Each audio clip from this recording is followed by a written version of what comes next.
আজকে পদত্যাগ করার কথা ছিল, তিনি করেননি। সে কি করেছে আমার জানার দরকার নেই।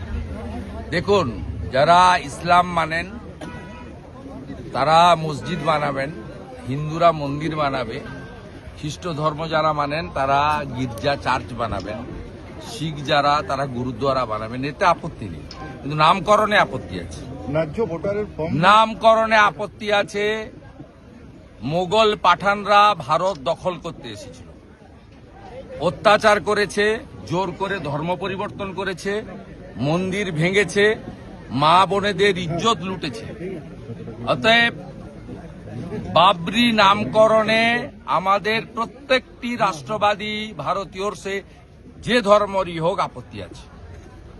এই নামকরণকে কেউ সমর্থন করে না, এরা আগুন নিয়ে খেলছে।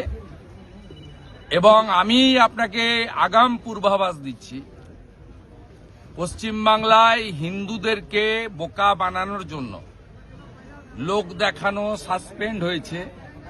আগামীকাল এই বিতর্কিত নামে বিতর্কিত একটি ডেটে ঠিক করে শিলান্যাস মমতা ব্যানার্জির পুলিশ করতে দেবে। আমি আপনাকে ভিতরের খবর বলে গেলাম, মমতা ব্যানার্জির মুখ আর মুখোশ দুটো আলাদা।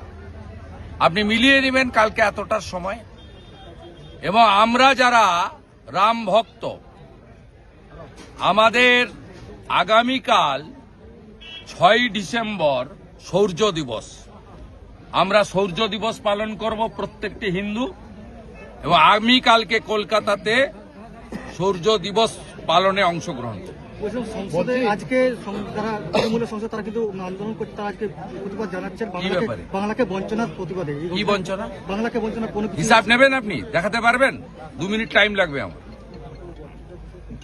2004 থেকে 14 ডক্টর মনমোহন সিং এর ইউপিএ 1 এবং 2, যে মন্ত্রিসভায় মমতা ব্যানার্জি 3 বছর ছিল, দিয়েছে মোট 2 লক্ষ কোটি টাকা।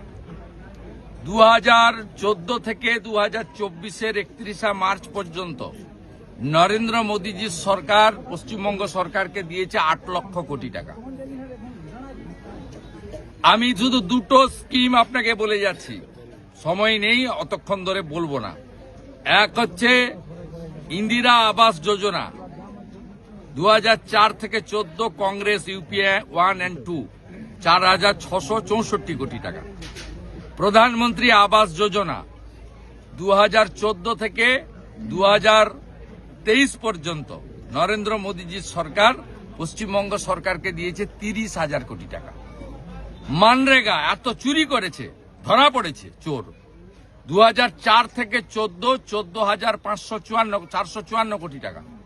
2014 থেকে 2022 পরে চুরি ধরার পরে তদন্ত চলছে। তদন্ত শেষ হলে, চোরেদের কাছ থেকে টাকা উসুল হলে আবার যথাবিধি নিয়মে প্রকৃত জব কার্ড হোল্ডাররা কাজ পাবেন।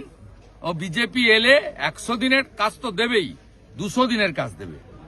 আমরা মোদীজির সরকার দিয়েছে পশ্চিমবঙ্গ সরকারকে 54,000 কোটি টাকা মানরেগা। এরপরে আর আপনি কি করেছেন?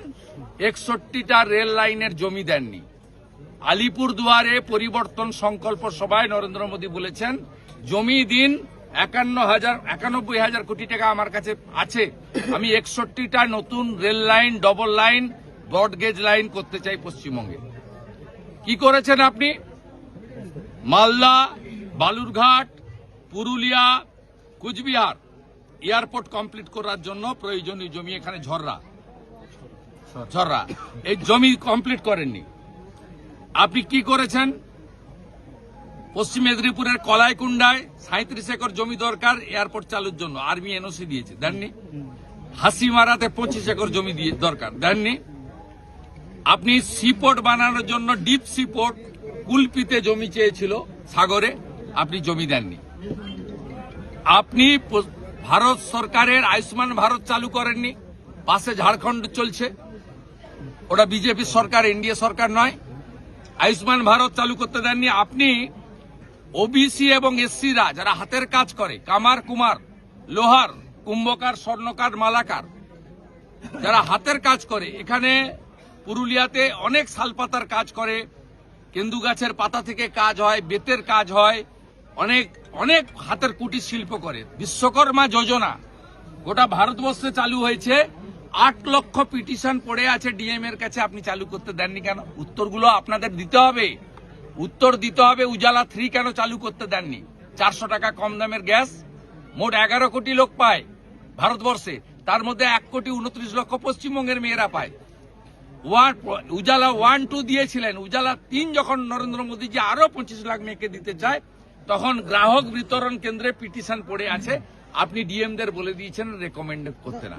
তাই এসব কথা লোক জানে। এপ্রিলে নির্বাচন, 26-এর নির্বাচন, মমতার হবে বিসর্জন, কিচ্ছু করতে পারবে না। পুরুলিয়ার কোন গ্রামে যুবকরা নেই, তারা উড়িষ্যা, বিহার, ঝাড়খণ্ড চলে গেছে। রেল স্টেশনে গিয়ে ছবি দেখাবেন কি অবস্থা যুবকদের। এই পুরুলিয়া জেলার কোন গ্রামে যুবক নেই, সব চলে গেছে 8-10 হাজার টাকার জন্য বাইরের রাজ্যে, সব রাজ্যে। প্রাথমিক একটা রায় দিয়েছে, সেখানে উচ্চ আদালত একটা প্রাথমিক রায় পরে হবে। পুরুলিয়াতে জল নেই কেন? পুরুলিয়াতে গ্রামে গ্রামে জল নেই কেন? পাহাড় বেচে দিয়েছেন। আগে তো বালি আর কয়লা তো গেছেই, পাহাড়গুলো বেচে দিয়েছেন। উচ্চ আদালতের রায় দিয়েছে, প্রাথমিকে রাতে বহাল থাকার জন্য নির্দেশ দিয়েছে। উচ্চ আদালতে প্রাথমিকে বহাল থাকার জন্য নির্দেশ দিয়েছে, সেটা হচ্ছে। আর অন্যদিকে এসএসসির ক্ষেত্রে একটা আলাদা রায় দিয়েছে। দুটোর মধ্যে আমি আপনাকে বলি, মানবিক রায় বলছেন, কোর্ট আইন মেনে চলা উচিত, কোর্ট ধারণায় হওয়া উচিত না। এই ডিভিশন বেঞ্চের রায় ত্রুটিযুক্ত রায়, কি হবে আমি জানি না, শুধু ত্রুটিযুক্ত রায় বলেছে। পদ্ধতিগত ত্রুটি আছে, কিন্তু আমরা পরিবারের দিকে তাকিয়ে করলাম। এবারে যারা ভিকটিম তারা বলতে পারবে। ন্যায্য ভোটারের ফর্ম নিয়ে যাচ্ছে, ভুয়ো ভোটাররা এসআইআর ফর্ম, নাকাশিপাড়ার ঘটনা কি বলবেন? সব জায়গায় বিএলওদেরকে জোর করে এগুলো করাচ্ছে। ব্রিগেডে 5 লক্ষ কণ্ঠে গীতা পাঠ। সবাই আসুক, সকাল 9টায় একসঙ্গে গীতা পাঠ হবে।